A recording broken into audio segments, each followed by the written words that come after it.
it's very much a hide in plain sight approach, and I would presume the same is going to happen with AI.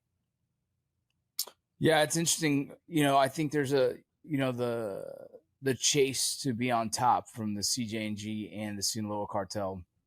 The CJNG seems to be the cartel that's more, I would say, current, or it seems like a younger demographic. So then that would lean me to say that they're probably the ones who would be toying with AI or different technologies more often than the Sinaloa Cartel. Is that something you would probably agree with?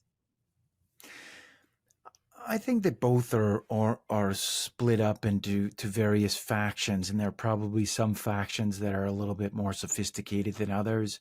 Maybe some are trending younger, and that would help them to be more in tune with things like AI or use of social media or these communications platforms, and understanding which communications platforms to use, or how to maybe use AI to create their own language, so that they can communicate. There's a lot of things they can do with this, but I don't have any sense necessarily that one is younger than the other. I do get a sense that there's kind of a generational war going on right now in Sinaloa, with the kind of chapitos, let's call it, trending younger versus the mayos, and let's call that trending older. So in that regard, I see even within the Sinaloa Cartel a generational divide, but I don't know. I couldn't tell you with any certainty about the sort of median age of people in the Jalisco Cartel. What is clear about the Jalisco Cartel is that they are very interested in building an army.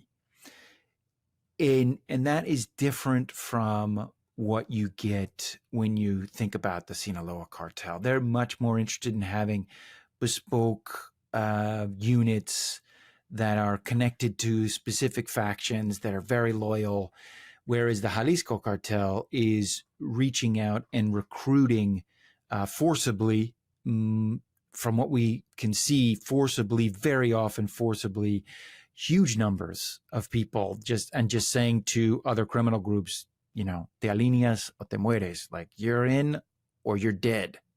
So that's the Jalisco Cartel model, which is much more built around control of physical space, building out an army, pushing out and in sort of a geographic way, whereas the Sinaloa Cartel is much more about strategic placing, control of specific officials, that much more sort of surgical approach.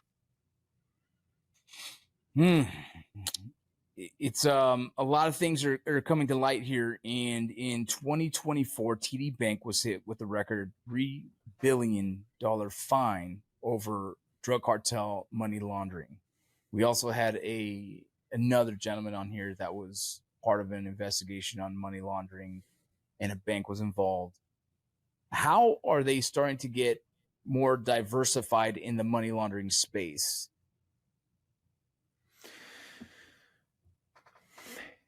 Yeah, I mean, it's interesting. We always, I guess we don't always start with the bank, but the bank cases are the ones that catch our attention, because they do remain very, very large cases, and they are still the predominant way in which these in which money is moved. I think we are very focused now on crypto. I think rightfully so. I think this is where we're going, but I still think it's a rather small percentage of the money laundering that's happening. When I say small percentage, I'm guessing, but like a quarter or less of the money laundering could be happening in the crypto realm. The crypto realm isn't big enough yet really to handle all of this stuff, and it's still an outlier. Of course, it's very important, and of course we have to keep an eye on it.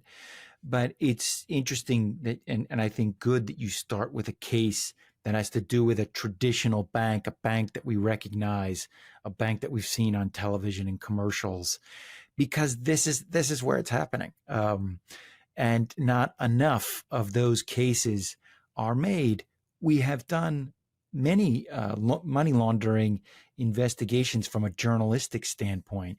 And what always stands out to me is how few of these cases there are.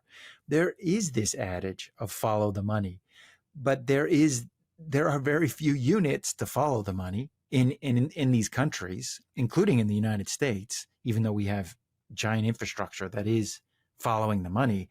But they don't make many of these cases. Most of these situations where they want to control the money get channeled through other means. The mechanisms to crack down on the criminal groups happen through things like visas.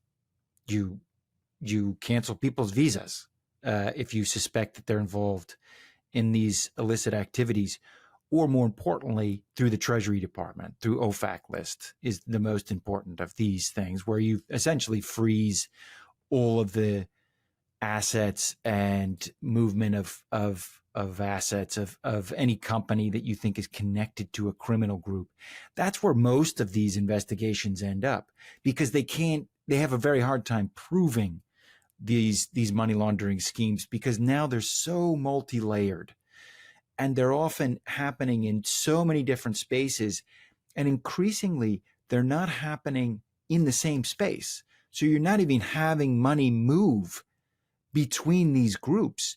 You're having them purchase and have sort of equivalent purchases happening in two different countries at the same time. So they don't even have to exchange money.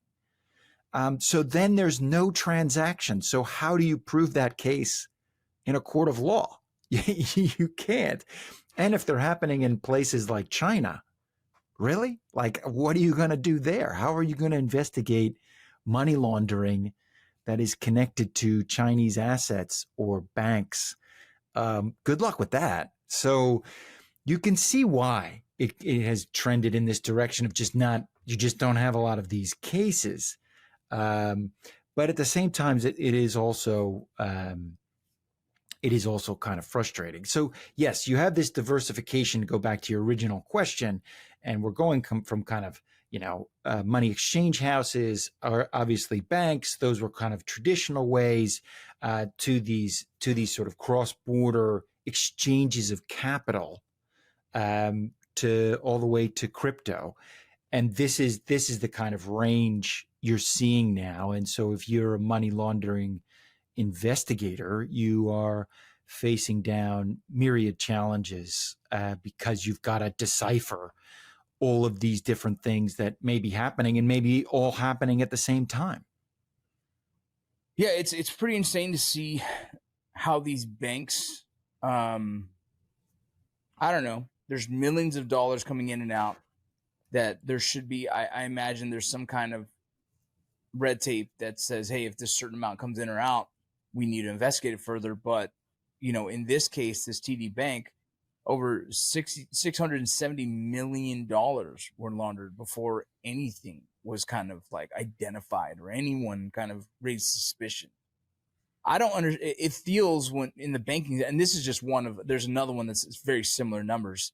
And again, no red flags. No one investigated it until finally there was a death, and then so on and so forth. But like, how does that happen in a banking system? Like, why don't the banks have something in play that might be able to kind of further investigate when you have that kind of money coming in and out of a bank?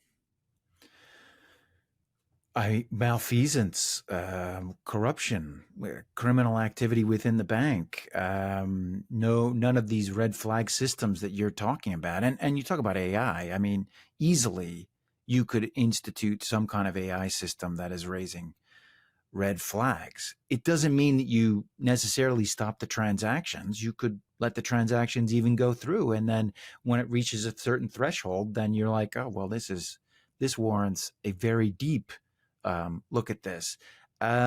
Incentives for them to comply with this. Obviously, the disincentive is that they're going to be put out to the world like a money laundering bank.